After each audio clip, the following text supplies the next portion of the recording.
আসসালামু আলাইকুম, কেমন আছেন সবাই? আশা করি যে যেখানে আছেন আল্লাহর রহমতে ভালো আছেন। আমিও ভালো আছি আলহামদুলিল্লাহ। আজকে আপনাদেরকে এই ড্রেসটা দেখিয়ে দিচ্ছি। এই ড্রেসটা কিন্তু আমার রেডি টু পিচ একেবারে বেক্সি বয়েলের কমপ্লিট আছে। তো যাই হোক, এই ড্রেসটা যখন ফার্স্ট টাইম আমার চ্যানেলে আপলোড দিয়েছিলাম তখন এক আপু এটার ড্রয়িং টিউটোরিয়ালটা দিতে বলেছিলেন। তখন আমার শেয়ার করা হয়নি বিভিন্ন ব্যস্ততার মাঝে। এবারে আমি আপনাদের সাথে এটা শেয়ার করে দিচ্ছি।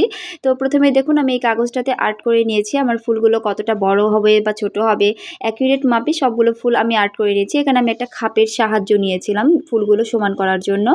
আর এখানে আমার লাগবে স্কেল আর এই পেন্সিলটা। তাহলে আমার পুরো ড্রেসটা কমপ্লিট হয়ে যাবে। আমি এই ড্রেসটা রেডি করার জন্য কিন্তু মাত্র এই একটা ডিজাইনের মাধ্যমে পুরো ড্রেসটা কমপ্লিট করেছি। আমি এখানে আর অন্য কোনো ডিজাইন তৈরি করিনি। তো যাই হোক, এবারে আমি আর্ট করাটা আপনাদের দেখিয়ে দিচ্ছি। আমি অনেকটা করেছিলাম, একবার করে ফেলেছি অলরেডি। তারপরে আপনাদের সাথে শেয়ার করছি।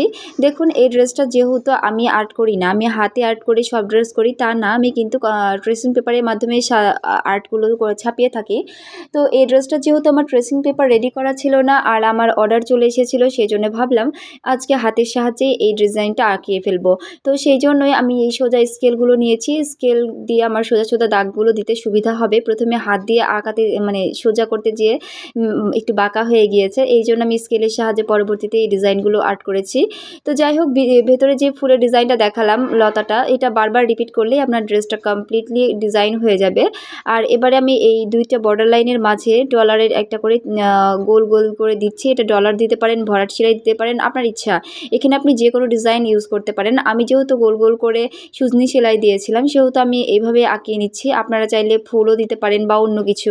তো যাই হোক, আমার এই ডিজাইনটা কিন্তু আমি এইভাবেই করে ফেলেছি। এবারে আপনাদের দেখিয়ে দিব ছিটানো ফুলগুলো কিভাবে আর্ট করেছি। আমার পেন্সিলের আগাটা ভেঙে গিয়েছিল, সেই জন্য আমি সেই আগাটা দিয়েই এটা আর্ট করছিলাম। আমি আপনাদের আগেই বলেছি যে এই ডিজাইনের জন্য আমি কোনো আলাদা ডিজাইন তৈরি করিনি, এই একটা কাগজের মাধ্যমে পুরো ড্রেসটা কমপ্লিট করেছি। তো এখানে আর্ট করার সময় বিড়ালটা চলে এসেছিলো, এই বিড়ালটা কিছুদিন যাবত আমাদের বাসায় থাকছে। তো যাই হোক, এই ফুলগুলো আমি যেগুলো ডিজাইনের মধ্যে ইউজ করেছিলাম ওই ফুলগুলোরই ছাপ দিয়ে আমি আবারও ভেতরে ছিটা ফোঁটাগুলোও দিয়ে দিয়েছি। তাহলে হয় কি, প্রত্যেকটা ফুল একেবারে অ্যাকিউরেট সমান সমান হবে। তো যাই হোক, এই পদ্ধতিতে যদি আপনারাও ছাপান আপনাদের ডিজাইনও অনেক সুন্দর হবে। যেহেতু আপনারা একটা নিজের জন্য ইউজের জন্য যদি ড্রেস তৈরি করেন তাহলে এই স্টাইলে করতে পারেন, এতে ডিজাইনগুলো দেখতে সুন্দর হয়, একেবারে অ্যাকিউরেট হয়। তো এভাবে আমার পুরো অন্যটাই আর্ট করা হয়ে গিয়েছে। আমার চ্যানেলে যদি নতুন হয়ে থাকেন তাহলে চ্যানেলটিকে সাবস্ক্রাইব করে পাশে থাকবেন নতুন নতুন আরও ভিডিও পেতে। আর যদি ভিডিওটা ভালো লেগে থাকে একটা লাইক করে দিবেন। আপনাদের মতামত আপনারা আমাকে কমেন্টের মাধ্যমে জানাতে পারেন। নেক্সটে কী ভিডিও চান এমন কোনো কিছু কমেন্ট করলে আমি অবশ্যই আপনাদেরকে সেই অনুযায়ী ভিডিও দেওয়ার চেষ্টা করব। সবাই ভালো থাকবেন, সুস্থ থাকবেন। আল্লাহ হাফেজ।